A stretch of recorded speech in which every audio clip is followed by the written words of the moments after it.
Assalamualaikum warahmatullahi wabarakatuh. Bagaimana kabar kalian? Semoga kalian sehat selalu dan siap untuk mengikuti pelajaran hari ini. Sebelumnya Bapak akan mengingatkan di masa pandemi ini jangan lupa selalu mengingat 3M. Mencuci tangan, memakai masker bila ketemu orang, dan selalu jaga jarak. Jangan kendor. Pencak silat. Pencak silat merupakan olahraga bela diri asli dari Indonesia. Di Indonesia, istilah pencak silat baru mulai digunakan setelah berdirinya Top Organisasi Pencak Silat atau disingkat IPSI. Sebelumnya, di daerah Sumatera lebih dikenal dengan istilah silat.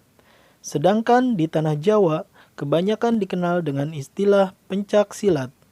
Pada periode kepemimpinan Edi M. Nalapraya, Indonesia sebagai pendiri memiliki hasrat untuk mengembangkan pencaksilat ke mancanegara dengan mengambil prakarsa pembentukan dan pendirian Persekutuan Pencaksilat Antar Bangsa atau disingkat Persilat pada tanggal 11 Maret 1980 bersama Singapura, Malaysia, dan Brunei Darussalam. Keempat negara tersebut akhirnya dinyatakan sebagai negara-negara pendiri pencaksilat internasional. Upaya pengembangan pencaksilat yang dipelopori oleh Indonesia dan anggota persilat lainnya sampai saat ini berhasil menambah anggota persilat. Penambahan anggota ini memberikan dampak pada usaha IPSI dan anggota persilat lainnya untuk memasukkan pencaksilat ke multi-event di tingkat Asia, yaitu Asian Games, dengan membentuk organisasi pencaksilat Asia Pasifik pada bulan Oktober 1999. Organisasi pencaksilat di Indonesia yang disebut dengan Ikatan Pencaksilat Indonesia atau disingkat dengan IPSI didirikan pada tanggal 18 Mei 1948 di Surakarta. Diprakarsai oleh Wongsonegoro yang saat itu menjabat sebagai Ketua Pusat Kebudayaan. Itulah sedikit mengingat kembali materi kelas 7, yaitu asal-usul dari terbentuknya pencaksilat dan kapan berdirinya, sehingga kita tidak lupa dengan olahraga bela diri yang merupakan asli dari Indonesia. Berikutnya kita akan mempelajari materi kelas 9 dari pencaksilat ini, yaitu aktivitas pembelajaran gerak variasi dan kombinasi gerak pencaksilat. Nah, di sini kita akan sedikit mengenal tentang jurus tunggal dari pencaksilat.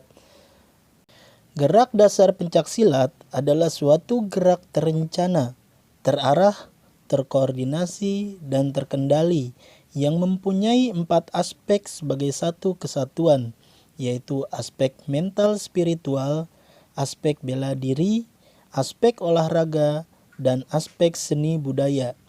Dengan demikian, pencaksilat merupakan cabang olahraga yang cukup lengkap untuk dipelajari. Karena memiliki 4 aspek yang merupakan satu kesatuan utuh dan tidak dapat dipisah-pisahkan. 1. Aktivitas pembelajaran variasi dan kombinasi rangkaian tunggal.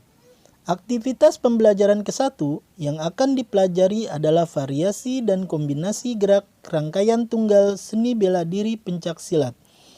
Pada pertemuan pertama ini, kita akan belajar aktivitas pembelajaran jurus pertama, jurus kedua, dan jurus ketiga.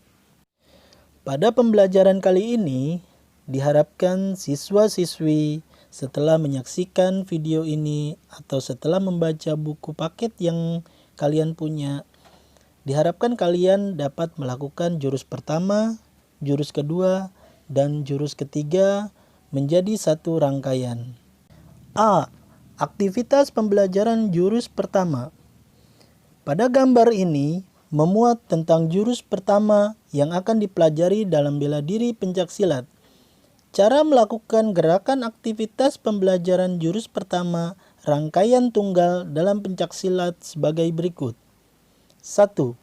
Lakukan posisi awal, yaitu berdiri tegak, kedua tangan mengepal di depan dada. 2. Tekuk kedua lutut ke samping bersamaan kedua lengan mengepal di pukulan ke depan. 3. Langkahkan kaki kanan ke samping kanan bersamaan memukulkan siku tangan kanan ke kanan. Lakukan pula ke kiri dengan gerakan yang sama. 4. Kembali ke sikap awal. B. Aktivitas pembelajaran jurus kedua. Setelah jurus pertama yang dipelajari secara berulang-ulang dan memiliki kemajuan, sekarang coba kalian lakukan jurus kedua, yaitu jurus rangkaian tunggal dalam pencaksilat. Untuk lebih jelas bentuk gerakannya dapat dicermati dari gambar berikut ini. Pelaksanaannya sebagai berikut. 1. Posisi awal berdiri tegak, kedua lutut agak ditekuk, dan kedua tangan mengepal di samping badan. Hitungan 1, kaki kanan melangkah ke samping kanan, bersamaan kedua tangan dipukulkan ke depan lurus. 3. Hitungan 2, tarik kedua lengan bersamaan seperti sikap awal, sambil menarik kaki kanan seperti sikap awal. 4. Hitungan 3, kaki kiri melangkah ke samping kiri, bersamaan kedua tangan dipukulkan ke depan lurus. 5. Hitungan 4, tarik kedua lengan bersamaan seperti sikap awal sambil menarik kaki kiri seperti sikap awal. 6. Lakukan gerakan ini berulang kali. C. Aktivitas pembelajaran jurus ketiga.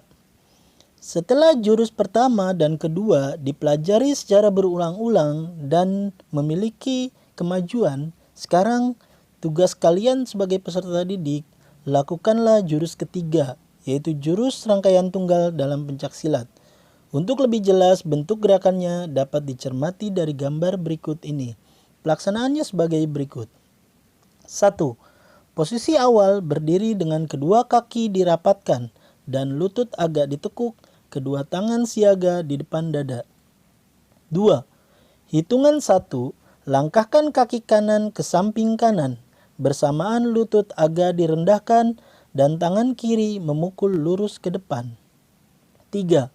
Hitungan 2, langkahkan kaki kiri ke samping kiri, bersamaan lutut agak direndahkan dan tangan kanan memukul lurus ke depan. 4.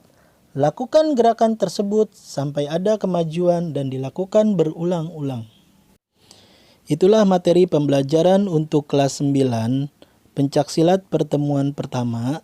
Diharapkan pada pertemuan berikutnya, kalian siswa-siswi sudah mampu melakukan jurus pertama, jurus kedua, dan jurus ketiga. Sehingga pada akhir pembelajaran ini, kalian dapat melakukan jurus tunggal pencaksilat, jurus pertama, jurus kedua, jurus ketiga, jurus keempat, dan jurus kelima menjadi satu rangkaian gerakan yang sederhana. Terima kasih. Wassalamualaikum warahmatullahi wabarakatuh.